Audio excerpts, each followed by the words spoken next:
So, okay, well, perhaps we should have included this one a little bit earlier because this is the Law and Politics blog, LRB blog, and I believe they're saying that UK could withdraw. So, give us a bit about this. It's just one of the many illustrations there are of how these blogs are confused.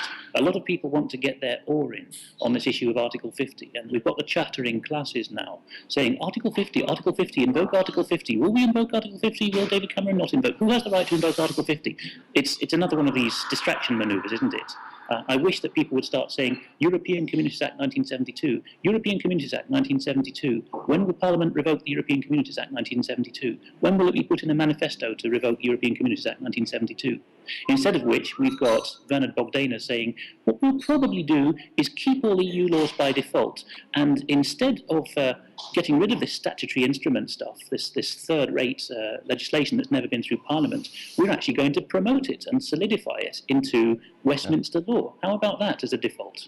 So that's what's being presented to us instead of revoking the European Communities Act 1972. Yes, and tell us about the Vienna Convention now. Go and have a look at the original PDF. You'll find it easily online if you look for 1969 Vienna Convention on the Law of Treaties. And if you look at Section 5, Part 5, Section 2, Articles 46 and following, I believe, the articles from 46 onwards to 53, you will see there are many reasons why treaties, and this, by the way, this treaty predates any of the UK's involvements with the EU through treaties.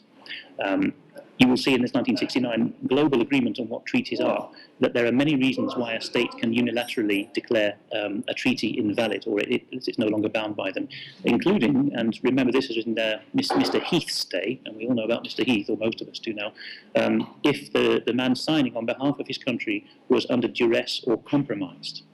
And the first article in that series of nullifications is very interesting. It says that a nation can revoke its loyalty or its being bound by a treaty if the treaty substantially breaches its own domestic law and so that it was no longer acting in good faith.